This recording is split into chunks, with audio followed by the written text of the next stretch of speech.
Hola, ¿qué tal? Muy buenos días. Estamos aquí otra vez en Radio Faro.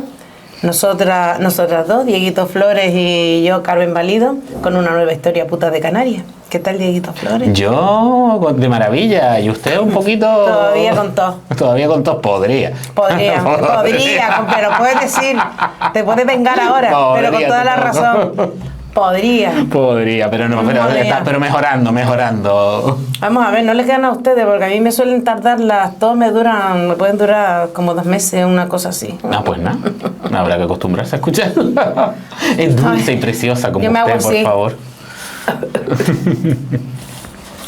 Bueno, ¿de qué va esta tarde, esta mañana la historia puta de Canarias? Pues hoy vamos a seguir hablando de historia de mujeres empoderadas, en concreto de una mujer acusada de brujería, de un drago exorcizado y de un asesinato. Qué guay, el Paraguay. Lo tiene todo. La semana pasada fue de una sindicalista y esta vez va a ser de una leyenda. De una leyenda, algo. Luego vamos a explicarles a ver qué podemos sacar de aquí, pero todo esto, ¿de dónde lo sacamos? La fuente, que es la tradición popular de esta historia en concreto. Bueno, el capítulo se llama La Vieja Regañona. La Vieja Regañona. Que hay gente la pobrecita, la pobre, que es un nombre muy mal puesto. Sí, es un nombre que le pusieron. Esto es un historión. Pero de esto nosotros hemos buscado en literatura académica, artículos así que se haya investigado y no hemos encontrado, hemos encontrado referencias muy, muy vagas. Entonces por eso nos hemos pasado casi todo en las fuentes populares, que ojo, la fuente de tradición popular no es que sea mala de por sí, no significa que sea algo poco fiable o algo así, sino que es un hecho que está pendiente de comprobar o que todavía, o que puede no ser comprobable, pero aún así puede ser una alimentación súper interesante a la investigación, porque es que la tradición popular juega un papel súper importante en cómo los pueblos se identifican a sí mismos. Que esto pasa en muchas ocasiones con historias, cuentos, leyendas, aquí se dice que ocurrió tal, y se va formando la identidad del pueblo de una forma súper clave en realidad.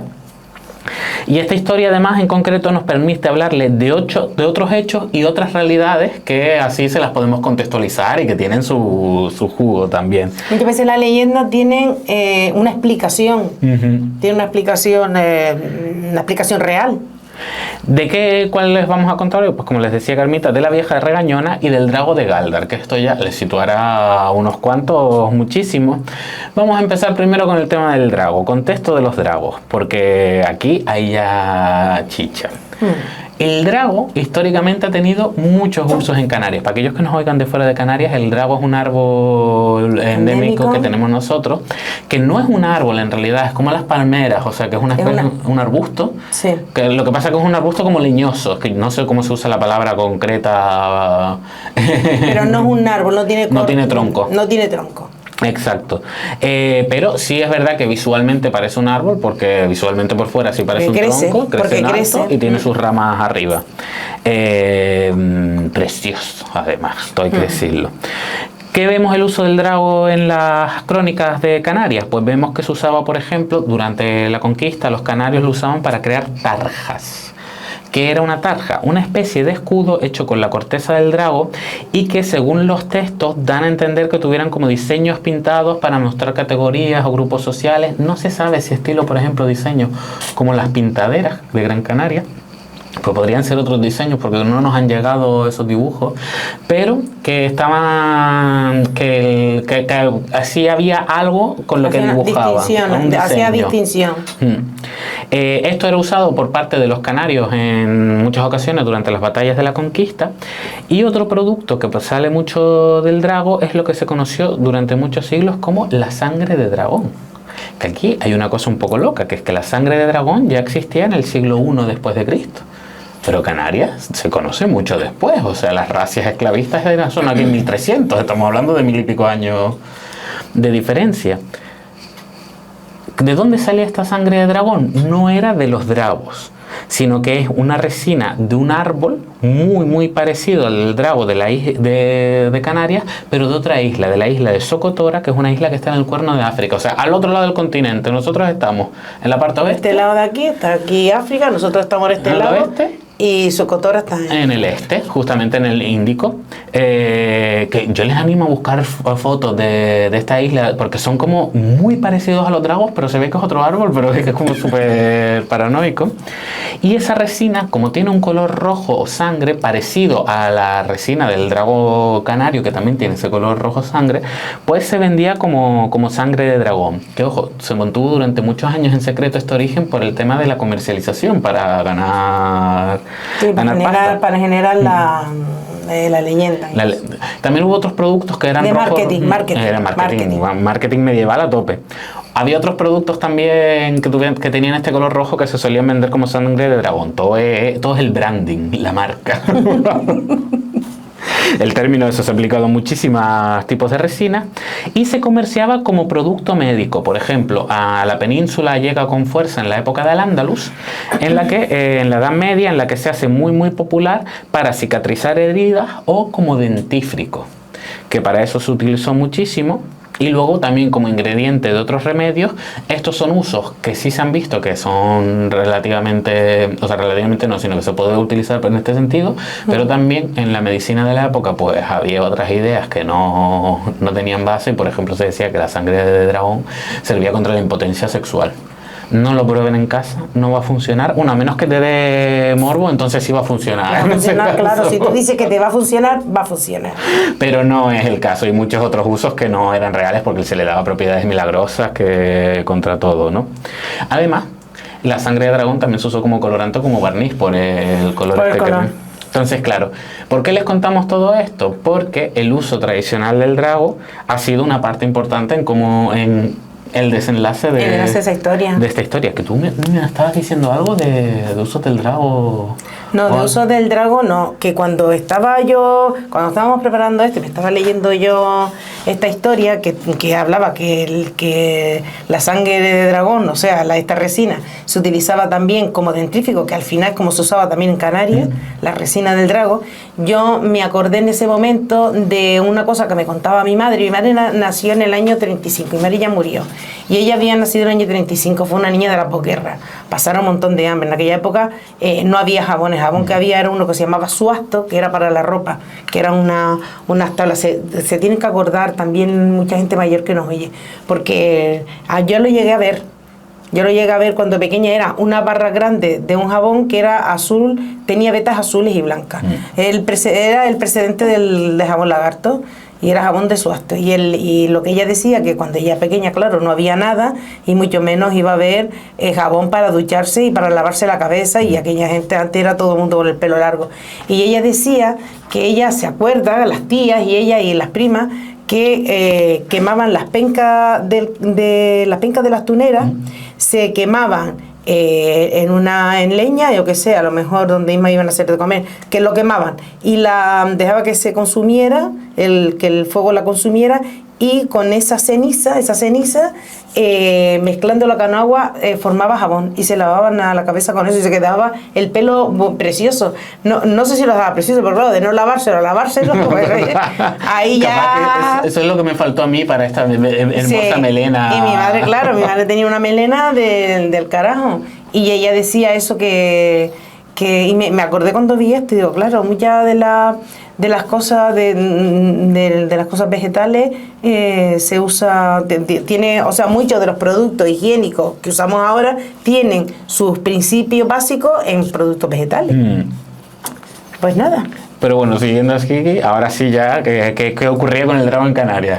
El drago en Canarias, en el siglo XIV, tanto con las razzias esclavistas como contactos que tenían de comerciales entre canarios y europeos, y entre otros productos que se comerciaba, aparece también la sangre del drago, aunque no era un producto principal, era bien secundario. No sé si se acuerdan ustedes, cuando hablábamos de la esclavitud en Canarias, de los primeros capítulos, hablábamos de las razzias. Acuérdense que las razzias eran,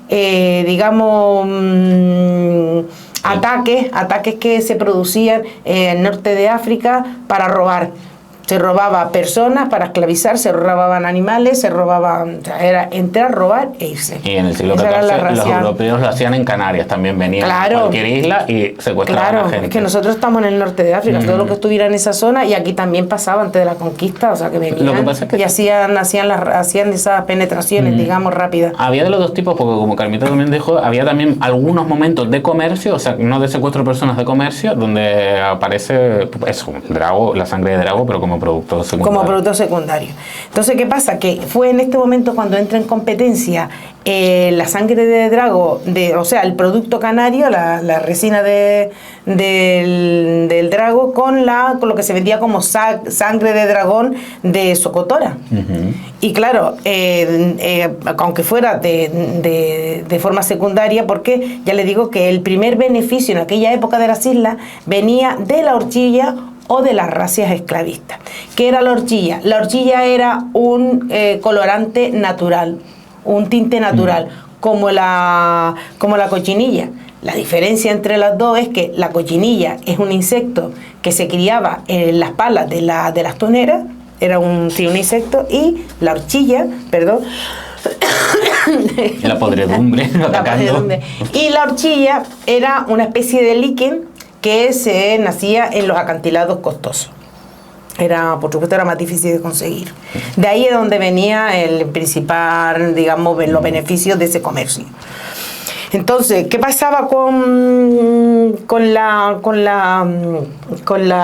sangre de los dragos, con las resinas del drago? Pero vengo a hacer esto. Beba usted agüita, hidrátese.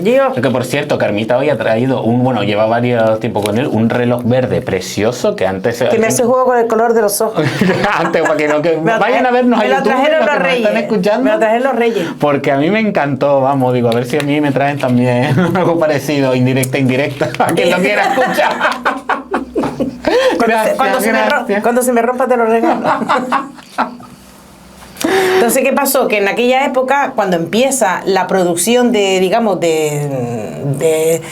que me cuesta decirlo, de sangre de drago, en Canarias pasa un problema, y es que para obtener esta resina hay que hacer unos cortes muy profundos en las ramas del drago. ¿Esto qué hace? Pues que esto da lugar a que se infecte esa herida, se llene de bacterias o se llene de insectos.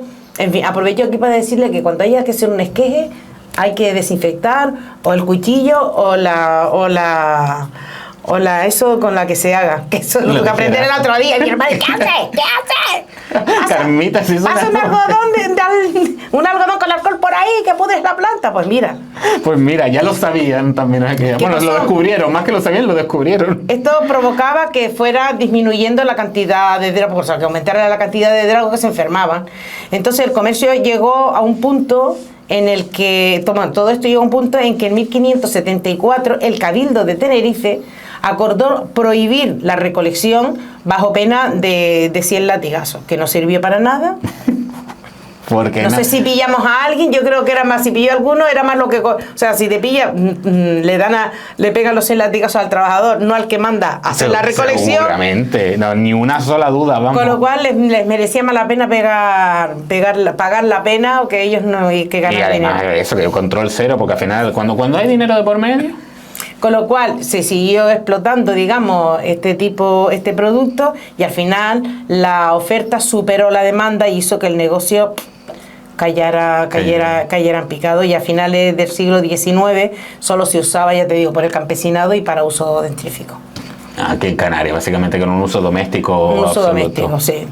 Y ya para centrar la historia, en lo que estamos nosotros, ¿dónde está el drago protagonista de nuestra historia? Está en Galdar, en el patio de las casas consistoriales de Galdar. Nosotros les recomendamos ir a verlo porque es gratis. Es gratis, sí, puedes entrar. Bueno. Tú puedes entrar, el drago lo primero que te ve, entras y lo primero que ves es el patio al fondo con el drago. A mano derecha, y aquello puede hacer una visita gratis allí. A mano derecha está la sala de pleno, que es muy bonito. Enfrente hay una sala de exposiciones. Al lado está la entrada de un pequeño teatro también muy bonito. Que es súper cookie. Sí. Y a mano izquierda, entrando a mano izquierda de este patio, está la oficina de turismo de Galdar, que está muy bien. Y luego hay baños públicos gratis también. Eso siempre es importante. Y muy limpios además. Este drago tiene una... Ojo, espérate, que esto no nos ha patrocinado el Ayuntamiento de Galdar, pero debería, después de haber sacado esta... Sí, pero publicidad. es que la empresa en la que está trabajando ahora Diego hizo una visita guiada el 15 de febrero, un domingo por la verdad que estuvo muy interesante, porque aquí iba el por favor, porque contándonos toda la historia de la iglesia de Galdar y de todo, bueno. Y todos los cotilleos. Y todos los cotilleos. Nada, ya le digo, el drago tiene una altura de unos 8 metros. Dicen que tiene 300 años, puede que difiera un poquito de décadas. Pero eso era. Y sí, de forma documental sí hay noticias de él, porque en los documentos de adquisición del terreno para construir el ayuntamiento ya se hablaba que allí había un drago, y lo que se piensa es que estas casas consistoriales se construyeron alrededor, digamos, de este drago.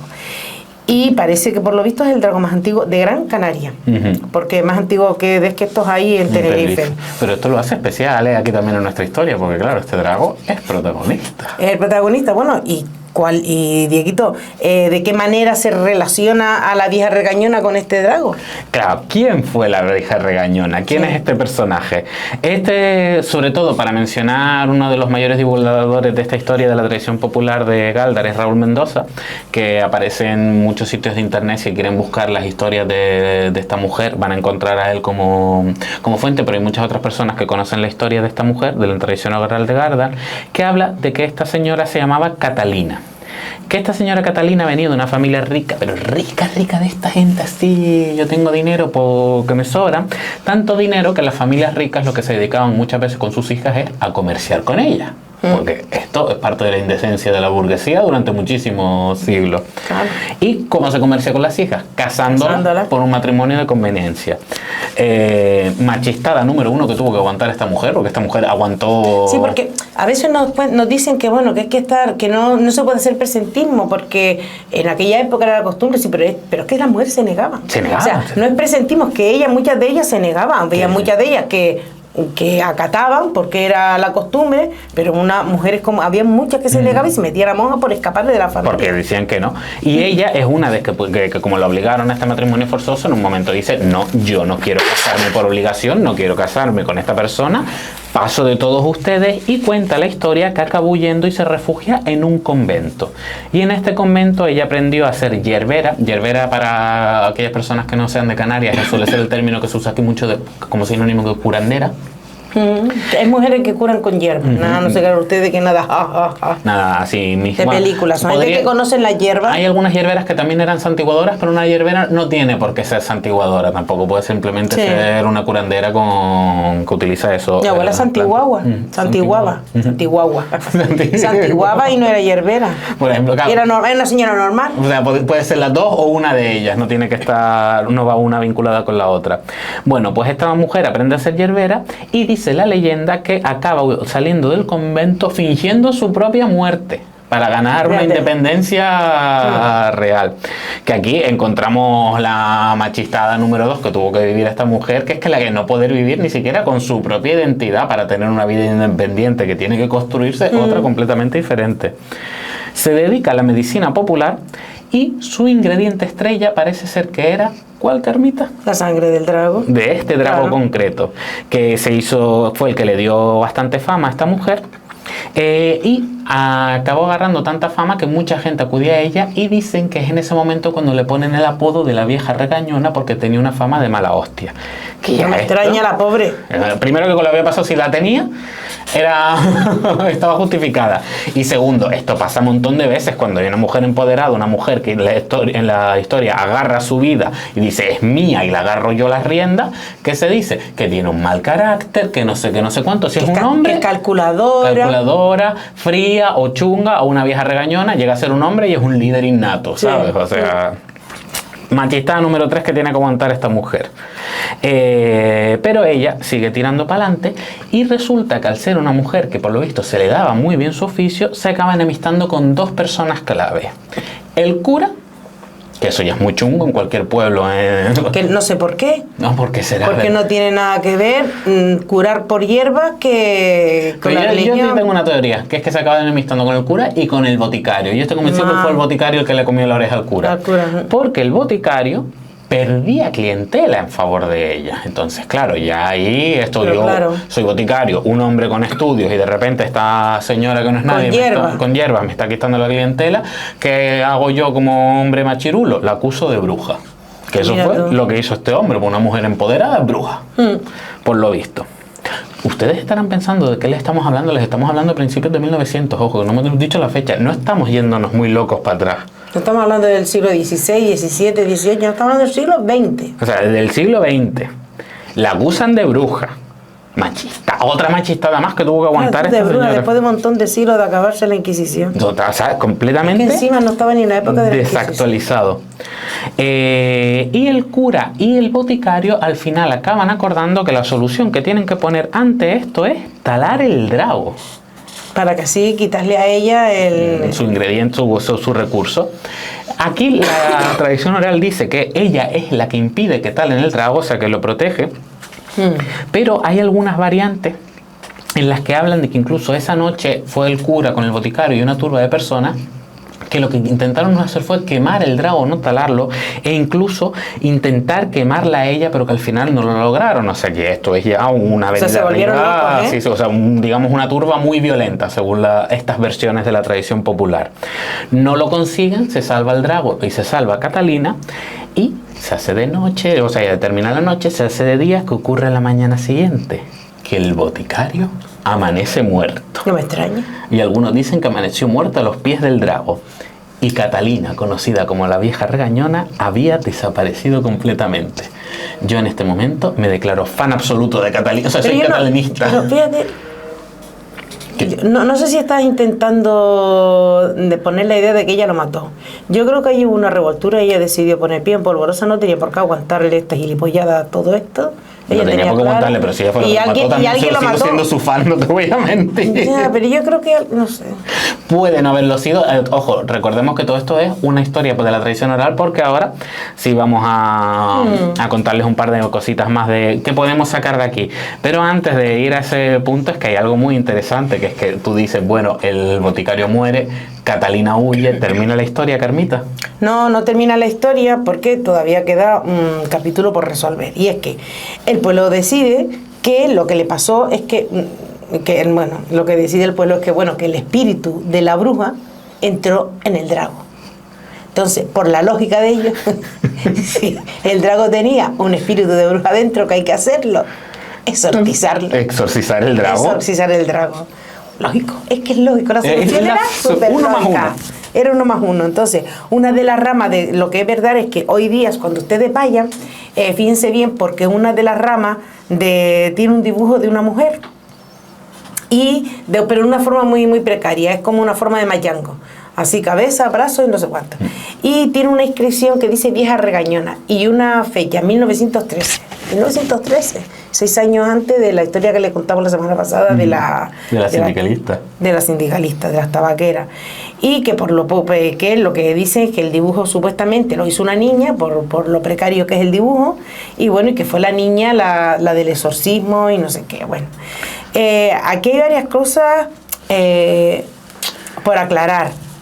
Porque esta historia tiene muchos puntos súper interesantes para contar otras cosas y el contexto de Gran Canaria. Por ejemplo, cuando dice que Catalina se refugió en un convento, ¿en qué convento sería? Porque claro, en aquella época el único convento que había era el convento femenino de Teror, que se construyó en 1880.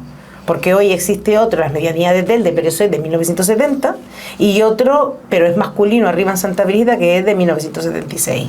Entonces, claro, se supone... Si eso existió, ¿sería que ella estuvo ahí? ¿O no? ¿O si no están los archivos de ahí? Porque nosotros, Carmita, yo no hemos podido ir al archivo de las monjas. No, porque no nos dejan, la verdad. De todas maneras... ¿Esto salió en prensa? Tampoco. ¿Esto salió en prensa? No. Y esto sí es un punto, la verdad, que... raro. Raro, porque en 1913 ya tenemos prensa establecida en Gran Canaria con muchas noticias. Bueno, no, hay prensa establecida en Canarias desde mucho antes. Desde mucho antes. Muchísimo antes, 100 años antes, 250 antes. Sí, o sea, ya estaba ahí a tope. Hay un buscador que se llama, es súper interesante para todos aquellos que les interese, que depende de la Universidad de Las Palmas, se llama Hable. Hable como los terrenos de arena. Y este buscador es el buscador histórico de la prensa de Canarias. Entonces tú ahí pones... muy bien. Está súper bien, porque si quieres saber qué estaba en la portada el día de tu nacimiento, ¿no? Las curiosidades estas, pero también, por ejemplo, cualquier cosa que quieras buscar que haya salido en la prensa, pues pones los términos ahí y puedes hacer el rango de fechas o en qué publicaciones lo buscas. Nosotros hemos buscado y no hemos encontrado nada relacionado con esta historia en esa época. Ojo, que tampoco hemos hecho un proyecto de investigación y algo con un ojo mejor que el nuestro puede encontrar algo. Pero a mí me extraña, si es verdad, que algo tan impactante... No, o sea, claro, que muera el boticario es noticia en el pueblo. Claro, es que antes los boticarios no eran tan... eran una figura relevante, el boticario, el médico, el maestro, el cura, eran, digamos, figuras importantes. Y un intento de quemar a alguien, pues eso me parece... Eso es una barbaridad, claro. Claro, entonces a mí esta es de la parte que más me chirría de la historia. Lo que pasa que sí es verdad que, como decimos, como no hay investigación académica hecha en este respecto, bueno... Quizás podría encontrarse, pero que no salga... ¿Te parece raro? Me parece... Yo creo que cuando se quiere no salen las noticias, pero bueno. Eso también es verdad. Otra pregunta es, ¿podía Catalina acceder al drago tan fácilmente como para hacerlo sangrar cada vez que ella necesitaba? Sí, bueno, esta historia es después de la construcción del ayuntamiento, ¿no? Sí. O sea, y el ayuntamiento estaría abierto como está ahora, no lo sé. Y el drago sería tan así, porque el drago está a la vista, pero claro, como para ir y cortar... Claro, son cosas raras, son cosas acceso habría, pero sí es verdad que nosotros nos lo hemos preguntado, ¿no? Que cada cuánto podría ir una persona, porque al final los ayuntamientos son al día de hoy siguen siendo un organismo relativamente elitista, ¿no? Que tú haces colas, que tienes que ir con cita en muchas ocasiones y tal. Antiguamente también tenían esa visión elitista de la sociedad en la que no solamente elitista, si la gente tenía... Claro, una mujer. ¿Iría la gente al ayuntamiento en aquella época a dar ayuda? Claro, podría, o sea, no en este caso, y además que no era un espacio, digamos, para que una curandera, que al final el trabajo de curandera era hiper precario, no estaba bien pagado. Claro, no estaba bien pagado porque se pagaba a la voluntad. Entonces, ¿quiénes accedían a los curanderos, a los esteleros, a todo esto? Accedía la gente que no podía pagar un médico, que no podía pagar un boticario. Con lo cual, otra pregunta, ¿al boticario le molestaba realmente esta mujer? Si la gente que le estaba dando servicio no iba a comprarle medicina a él porque no tenía dinero. Es que hay un montón de preguntas que no sé. Otra, si esta mujer existió de verdad, pues si realmente fue curandera, esto sí puede haber sido probable porque, como decimos, ser curandera era una profesión hiper feminizada, en este caso, menos la de estelero era más masculinizada, como mencionaba. Pero la de hierbera era una profesión muy común entre mujeres, pero hiper precaria. Sí, claro. O sea, era un trabajo muy malamente remunerado, incluso... Por eso, porque eran pobres los que iban ahí. Hubo épocas que trabajos tan importantes como el de partera, que hoy en día se llama matrona, que el trabajo de partera estaba visto como trabajo de muerta de hambre y de... Sí. Y sin embargo, un trabajo súper básico. Claro, pero era por la voluntad. Entonces, probablemente si esto sí pudo haber trabajado, o sea, si existió y tuvo que exiliarse de su modo de vida, es una profesión de persona pobre muy probable, en este caso. ¿Realmente hubo un intento de quemarla? Yo no sé, el registro de la última persona quemada en España fue en Sevilla en 1781 y en Canarias se aplicó este castigo pero muy pocas veces, como una docena de veces, y no sé si llegó realmente a haber incineración, no lo sé. Sí, pero sí hubo, pero lo que hubiera habido una turba de gente que se hubiera venido arriba y que por histeria colectiva se fuera loco la cabeza, puede ser, pero puede ser también fruto, más bien que esto sea una exageración. De la leyenda. De la leyenda. De dramatización. Que no era para nada era algo practicado en la época y no... Probablemente ya te digo que sea más bien un fruto de la leyenda. Sí, total, porque además, o sea, hay muchas variantes que decían que lo que intentaron hacer fue talar el árbol y que ella lo impidió, que claro, que es una variante mucho más probable del contexto de la época. Eso sí. Y luego a mí ya la pregunta que me fascina de toda esta historia de Catalina y el drago. El exorcismo. ¿Ocurrió un exorcismo? Eso sí me lo creo yo, fíjate. Es que lo más curioso de toda esta historia es que lo más comprobable de todo es el dibujo que describió. ¿Sí? Claro, porque se puede ver. Pues se puede ver. O sea, el machanguito este que representa a la vieja regañona, lo puedes ver, y aunque no hemos encontrado nosotros información del proceso en sí, o sea, de cómo ocurrió el exorcismo, si el cura fue con X elemento o lo que sea, no, sí hay historias de otros exorcismos en Canarias. Y además, no es solo la idea del exorcismo como la película, ¿no? Que es el exorcismo contra las posesiones demoníacas y se exorciza a una persona, que es lo que tenemos todos en la cabeza, sino que la Iglesia en muchas otras ocasiones ha realizado otro tipo de exorcismo, aterrizándolo aquí en Canarias. Es que a mí este tema me encanta porque en el siglo XVIII tenemos... Porque la inocencia. No sé, ¿cómo llegas tú ahí? ¿Cómo llegas tú ahí? O sea, en el siglo XVIII hubo un fraile en el Hierro que dice que detrás de las brumas estaban avistando San Borondón, y entonces para liberar a San Borondón de esas brumas demoníacas practicó un exorcismo. Yo me lo creo, ¿eh? O sea, se exorcizaron una isla o una bruma, como quieras verlo, pero yo me lo creo. O sea, está recogido, claro. Esto ocurrió. No es que me crea que funcione, no es que me crea que eso sea así, es que me creo que haya alguien que, porque y claro, aparece San Borondón. Pero no pasa nada, ¿no? ¿Qué más ejemplos tenemos en Canarias? Tenemos ejemplos también de registros de exorcismo en los campos ante plagas de langosta. O sea, se exorcizaba el campo, no se exorcizaban las personas. Y entonces no venían las langostas. O que se marcharan, lo que yo sea. Entonces, un árbol, un drago al final... O venían las langostas de igual manera, se posaban, se lo comían todo, pero se llevaban el diablo. Se llevaban, ¿te imaginas? También. Entonces, claro, dentro al final de toda esta historia, pues un árbol entra dentro de categoría de exorcizable. Por supuesto. Sin ningún problema. Entonces, sin ningún problema. Pues si esto llegó a ocurrir, puede ser que esto fuese una de las cosas que sí pasó realmente en esta historia. Yo con esto, yo sí tengo una cosa, porque yo sí defiendo y yo espero que ese asesinato lo haya hecho Catalina, si la historia ocurrió, porque yo estoy a favor de... Puede ser que lo haya matado hasta un vecino, porque diciendo, oye, si usted me quiere echar a esta mujer, que es la que a nosotros nos está salvando la vida, porque nosotros a usted no le vamos a pagar la medicina porque no tenemos con qué, se lo cargara a alguien. Puede ser. Digo, la misma Catalina, y por eso se desapareciera, o ella aprovechara la coyuntura y desapareciera, no lo sé. Lo que sí tenemos esta historia, una cosa que tiene súper interesante es la cantidad de machistadas que tiene que aguantar esta mujer, pero que lo que a mí me fascina realmente es cómo en la tradición oral se transmite una historia en la que esta mujer se revela ante estas machistadas. Claro. O sea, no vive con ellas, sino vive contra ellas. Y al final, según la tradición oral, sale victoriosa. Bueno, victoriosa, tiene que desaparecerse, que es verdad que no es la... Sí, pero se salió con la suya. Pero se salió con la suya, o sea, no acabó quemada. Ni quemada ni casada. Ni casada. Entonces, claro, a mí esta parte, porque cuando les decíamos antes que la tradición oral suele formar parte de la construcción de identidad de un pueblo, el hecho de que un pueblo haya mantenido una historia tan de empoderamiento de una mujer, pues es muy relevante. Al final, pues estamos hablando del principio de 1900, no es de hace 30 años. Sí, sí. Y pues con esto, yo creo que con esto nosotros nos vamos ya esta semana otra vez. Sí, nos veremos la semana siguiente. Muchísimas gracias por escucharnos, por comentar, por compartir, por aguantarnos.